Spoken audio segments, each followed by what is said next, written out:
ကောင်လေးတယောက်ကအမိုက်ပုံထဲမှာစားစရာတွေလိုက်ရှာနေတော့ဒုတိယပတ်စံအိတ်တလုံးသွားတွေ့တာဗျအထဲမှာပတ်စံထက်လိုက်ကြီးရှိနေသေးတယ်လေချက်ချင်းပဲအိတ်ထဲထိုးထည့်ပြီးသူ့တငယ်ချင်းကိုခေါ်ပြီးအဲ့ဒီကနေထွက်လာခဲ့ကြတယ်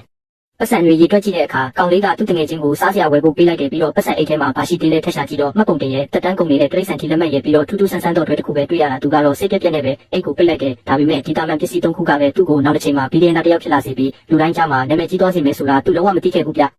ရဲတပ်ဖွဲ့အင်အားလုံးရင်းနဲ့အမိုက်ပုံကိုရောက်လာပြီးပတ်စံအိတ်ကိုရှာတွေ့တဲ့သူကိုဒေါ်လာနဲ့ဆက်စုချမယ်လို့ကြေညာတာပေါ့ဂျွန်ကဆက်စုချင်တာနဲ့အရာရှိတွေစီသွားမေးကြည့်တော့မှသူတို့ကအဲ့ဒီပတ်စံအိတ်ကိုရှာနေတာဖြစ်ပြီးတွေ့တဲ့သူကိုထပ်တိုးစုကြီးဒေါ်လာ1000လောက်ပေးမယ်လို့သိလိုက်ရတယ်ဂျွန်ကသူ့တငယ်ချင်းရှောင်းကိုလှမ်းကြည့်လိုက်ပေမဲ့ရှောင်းကဘာမှတုံ့ပြန်မှုမပြတာနဲ့သူလည်းငြိမ်နေလိုက်တယ်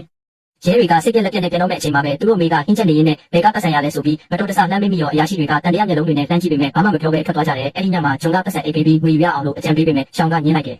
ရှောင်းရဲ့အမြင်မှာတော့ပတ်စံအိတ်ထဲမှာပတ်စံငယ်ငယ်ပဲရှိတာကိုရဲတွေကဒေါ်လာ1000လောက်ပေးချင်နေတာဆိုတော့တခုခုတော့အဖြစ်ရှိရမယ်သူတို့တခြားအရေးကြီးတာကိုရှာနေတာဖြစ်ရမယ်လို့တွေးတာပေါ့ဒီနေ့သူတို့1000ပေးနိုင်ရင်မနက်ဖြန်2000လည်းပေးနိုင်မှာပဲဆိုပြီးအခုလောလောဆယ်မအပ်သေးဘူးဆုံးဖြတ်လိုက်တယ်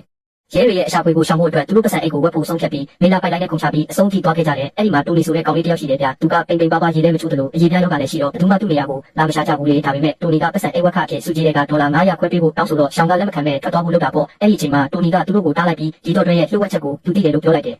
အဲ့ဒီနောက်၃ယောက်သားရထားစီးပြီးမြို့ထဲကိုရောက်လာကြတယ်ရဲတွေနဲ့မတိုးအောင်မြေအောက်လမ်းကနေတွားကြတာပေါ့လေဝင်လေထွက်တော့တခုမှသူတို့ရဲ့တော်နဲ့ကန့်ညီမဲ့လောကတစ်ခုကိုတွေ့သွားတဲ့အရာရှိတွေမမြင်အောင်ရှောင်းတင်းရင်ဗီဒီယိုကိုဖွင့်ကြည့်လိုက်တဲ့အခါစိတ်ပြက်စရာပဲအထဲမှာစားတစောင်းပဲရှိတာဗျအချိန်ကလည်းတိတ်မရတော့တာနဲ့အဲ့ဒီစာကိုမဖတ်နိုင်တော့ပဲအိမ်ကိုပြန်ဖို့ရထားဖို့ကိုအမြန်ပြေးတက်ခဲ့ကြရတယ်ဂျွန်ကတော့တစ်ဖက်ကနေလက်ရှုပြီးအဲ့ဒီစာကိုဆွဲယူလိုက်တာပေါ့